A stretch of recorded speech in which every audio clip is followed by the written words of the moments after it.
Halo, nama saya Januar Aditya Putra dengan NIM 125106029. Hari ini saya akan menjelaskan tentang komunikasi empati yang berjudul Masterclass Komunikasi Empati dari Teori hingga Praktik Profesional. Selamat datang di program mendalam saya tentang kompetensi yang paling menentukan di era kolaborasi modern atau komunikasi empati.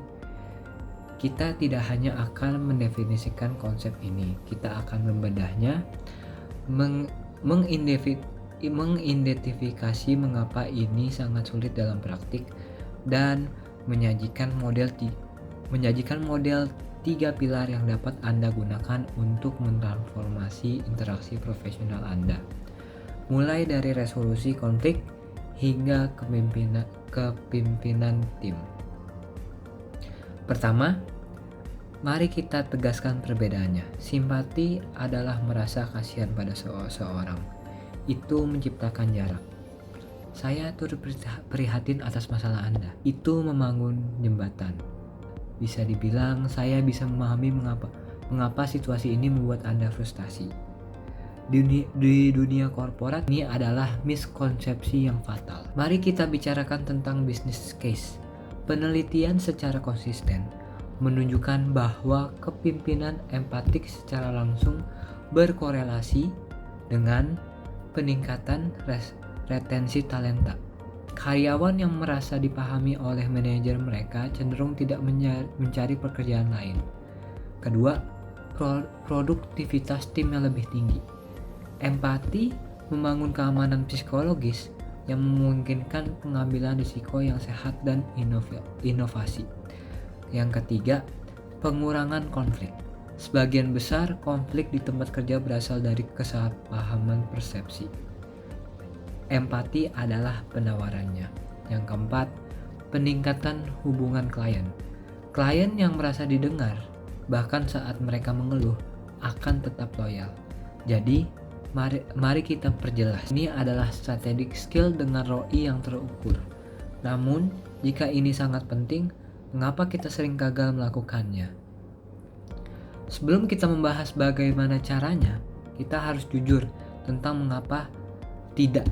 Ada 3 hambatan utama yang menghentikan para profesional cerdas untuk berkomunikasi secara empati. Hambatan pertama, bias kognitif. Otak kita terprogram untuk mengambil jalan pintas. Bias yang paling merusak di sini adalah fundamental attribution error, yaitu ketika kita melakukan kesalahan, kita menyalahkan situasi.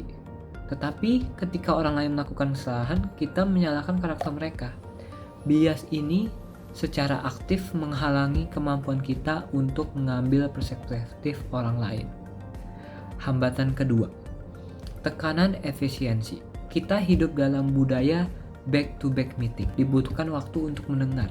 Ketika kita dikejar tegat waktu, respon alami kita adalah beralih ke mode transaksional, bukan relasional. Kita mendengar masalah dan langsung melompat ke solusi, melewatkan langkah krusial untuk memahami. Dampaknya terlebih dahulu. Hambatan ketiga, kelelahan empati atau bisa dibilang empati fatigue, terutama bagi para pemimpin dan manajer. Mendengarkan masalah sepanjang hari, keluhan klien, konflik tim, tantangan pribadi secara emosional menguras tenaga. Ketika cadangan emosional kita habis, kita mungkin secara tidak sadar menarik diri dan menjadi sinis atau tak acuh sebagai mekanisme pertahanan diri. Mengakui 3 hambatan ini adalah langkah pertama untuk mengatasinya. Sekarang, mari kita bangun kerangka kerja untuk praktiknya. Pilar 1, mendengarkan reflektif mendalam. Pilar pertama dan paling fundamental adalah mendengarkan reflektif. Ini lebih dari sekedar mendengarkan aktif. Ini adalah disiplin untuk memahami dunia internal pembicara. Kesalahan terbesar dalam komunikasi adalah kita mendengarkan untuk membalas. Kita menunggu giliran bicara. Mendengarkan reflektif menuntut kita untuk mendengarkan untuk memahami. Ini dimulai dengan kehadiran penuh atau full presence.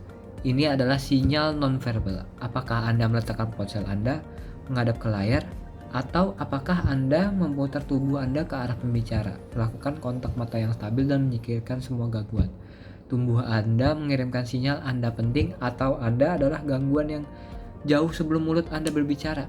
Kita juga bisa menggunakan teknik mirroring profesional, bukan meniru, tapi secara halus menciptakan postur atau nada bicara mereka untuk membangun keselarasan bawah sadar. Selanjutnya adalah mendengarkan di balik kata-kata. Orang sering tidak mengatakan apa yang sebenarnya mereka maksud. Kita harus mendengarkan 3 hal: fakta, perasaan, dan kebutuhan. Fakta adalah apa yang terjadi. Perasaan adalah dampak emosional. Kebutuhan adalah apa yang ditaruhkan.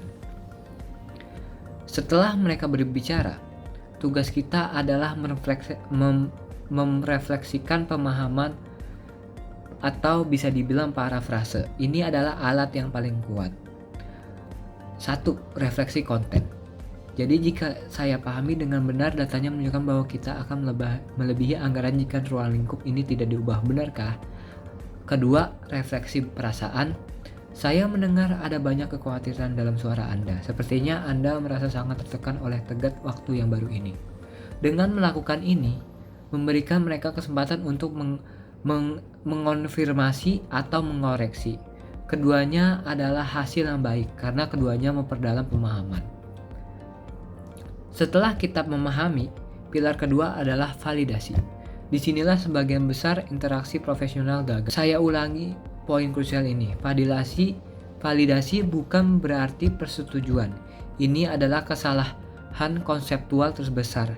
Anda dapat 100% memvalidasi perspektif seorang tanpa 1% pun setuju dengan kesimpulan mereka.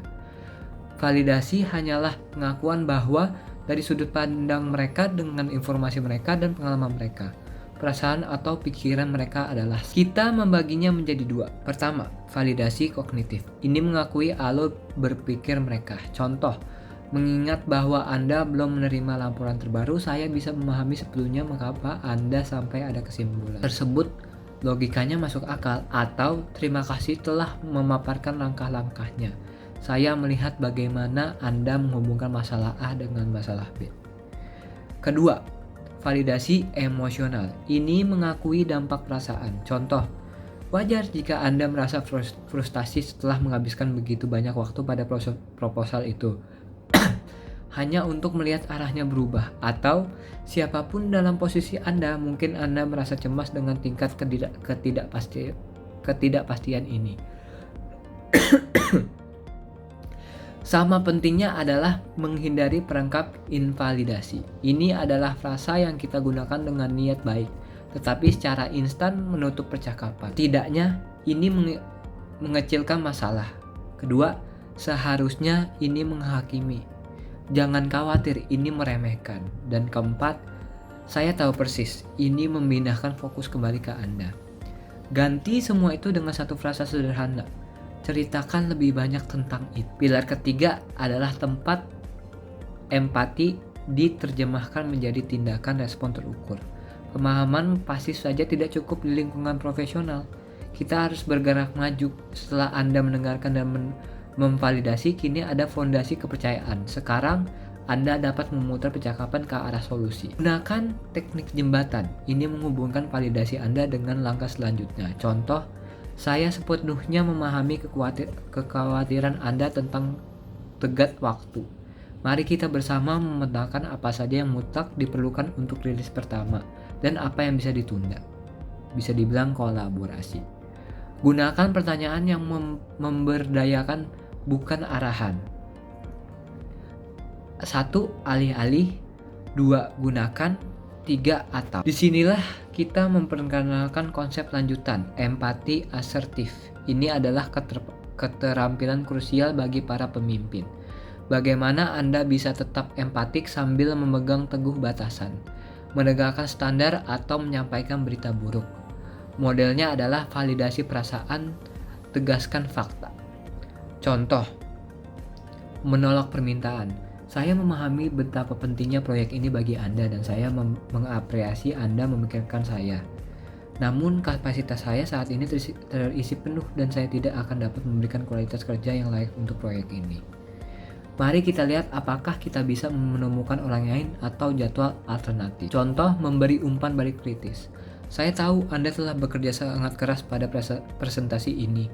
Pada saatnya sama analisis pada slide 5 dan 6 belum cukup mendalam dan tidak memenuhi standar yang kita butuhkan untuk klien ini. Empati berarti Anda menyampaikan tidak dengan cara yang menghargai martabat orang tersebut.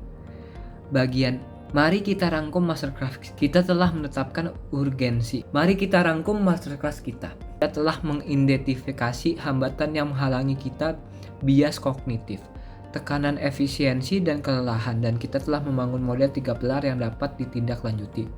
Pertama, mendengarkan reflektif mendalam untuk memahami fakta, perasaan, dan kebutuhan. Kedua, validasi kognitif dan emosional untuk membangun kepercayaan dengan mengakui perspektif mereka.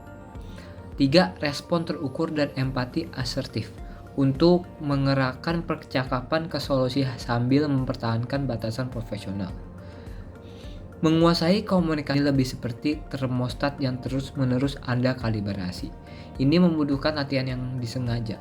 Pilih salah satu interaksi dalam 24 jam ke depan. Terapkan satu pilar saja. Alih-alih memberikan solusi, cobalah memvalidasi perasaan terlebih dahulu. Lihat apa yang terjadi. Di dunia yang terobsesi dengan siapa yang berbicara paling keras, kekuatan sejati terletak pada mereka yang memiliki keterampilan dan kesabaran untuk benar-benar mendengarkan. Terima kasih atas waktu dan perhatiannya Anda. Wassalamualaikum warahmatullahi wabarakatuh.